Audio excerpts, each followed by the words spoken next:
আসসালামু আলাইকুম। সুপ্রিয় দর্শক, আজকে কিন্তু আপনাদেরকে একটি খুশির সংবাদ দিয়ে আলোচনা করতে চাই।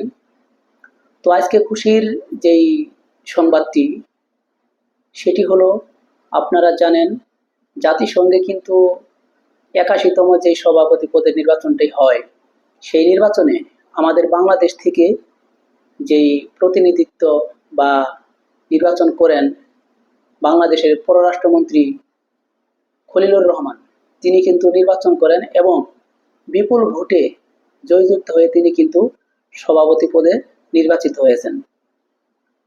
তো এখন আমরা যারা বাংলাদেশি রয়েছি, বাঙালি রয়েছি, আমাদের কিন্তু মনে অনেক আশা বা আকাঙ্ক্ষা যে জাতিসংঘে আমাদের বাংলাদেশ থেকে যেই প্রতিনিধি বা খলিলুর রহমান, তিনি যে প্রতিনিধিত্ব করবেন বা সভাপতি হয়েছেন, তিনি আমাদের বাংলাদেশের জন্য কি কি করতে পারবেন বা আমাদের যে সমস্যাগুলো রয়েছে তিনি সেই সমস্যাগুলো সলভ করতে পারবেন কিনা, এই যে আমাদের যে আশা আকাঙ্ক্ষা। তো দেখেন, আসলে আমরা যারা বাংলাদেশি রয়েছি, আমাদের যে সমস্যাগুলি সেটি হলো, দীর্ঘদিন থেকে কিন্তু মিয়ানমার থেকে যে রোহিঙ্গারা এসেছে, 2016 সালে কিন্তু আমাদের দেশে তারা আসে। এখনো পর্যন্ত এই রোহিঙ্গার সমস্যার সমাধানটা করতে পারেনি, জাতিসংঘ করে দিতে পারেনি।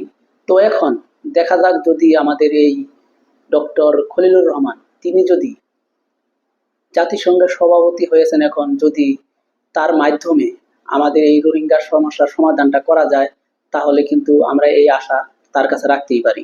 এবং আপনারা জানেন, ভারত এবং আমাদের যেই বাংলাদেশের যে সীমান্তটা রয়েছে, সেখানে কিন্তু আপনারা দেখতেছেন এই যে যে অনাকাঙ্ক্ষিত ঘটনাগুলি ঘটে। যেমন আপনি ধরেন, পুশ ইন করে যেমন 10 জন 12 জন লোক এখন কিন্তু তারা কিন্তু রেগুলার আমাদের বাংলাদেশ সীমান্তে এসে কিন্তু তারা কিন্তু জোরপূর্বক ভাবে কিন্তু তারা আমাদের দেশে পাঠানোর একটা পায়তারা করতেছে। তো এখন বিজিবির দীর্ঘ প্রচেষ্টার কারণে বা বিজিবির যে তীব্র প্রতিবাদের কারণে কিন্তু তারা এখনো পর্যন্ত এই পুশ ইন করতে ব্যর্থ হচ্ছে। যে লোকগুলা তারা বাংলাদেশে পাঠাতে চাচ্ছিল, সেটা কিন্তু আর তারা পাঠাতে পারেনি।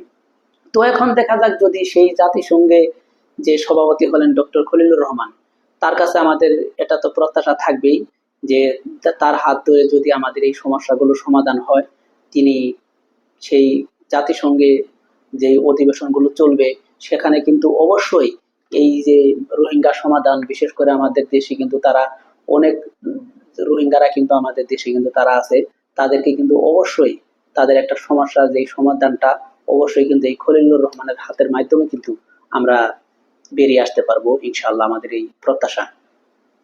তো এখন আমরা অনেকেই এক এক মতামত প্রকাশ করতেছি যে জাতিসংঘে যেহেতু আমাদের বাংলাদেশ থেকে একজন প্রতিনিধি তিনি সভাপতি হয়েছেন, অবশ্যই আমাদের এই মিয়ানমারের সাথে যেই ঝামেলাটা বা রোহিঙ্গার সংকট সমাধানটা আমরা অবশ্যই করতে পারবো। দেখেন, আসলে কিন্তু এর আগেও কিন্তু অনেকবার, যখন শেখ হাসিনা সরকার ছিল, তিনিও কিন্তু অনেক চেষ্টা করেছে। জাতিসংঘের মহাসচিব অ্যান্টনিও গুতেরেস, তিনিও কিন্তু আমাদের বাংলাদেশে এসেছিলেন, তারপরেও কিন্তু কোনো সমস্যার সমাধান এখনো করতে পারেনি। তো এখন আমরা অবশ্যই আমরা আশা রাখতেই পারি যে এই সমস্যার সমাধানটা অবশ্যই ডক্টর খলিলুর রহমানের হাত ধরেই আমরা ইনশাআল্লাহ এগোতে পারবো। তো এখন আপনারা অনেকেই প্রশ্ন করেছেন যে ডক্টর খলিলুর রহমান যে সভাপতি নির্বাচিত হলেন, এখন তার মেয়াদ কতদিন? দেখেন, এই পদটা কিন্তু 1 বছরের জন্য নির্বাচন করা হয় বা 1 বছর মেয়াদ থাকবে। এই 1 বছর মেয়াদে কিন্তু যা যা করে নেওয়ার তা কিন্তু অবশ্যই করে নিতে হবে এই ডক্টর খলিলুর রহমানের। তো আমরা যারা বাংলাদেশি রয়েছি, আমরা অবশ্যই আশা করব ডক্টর খলিলুর রহমান আমাদের বাংলাদেশের জন্য একটা ভালো কিছু করবে।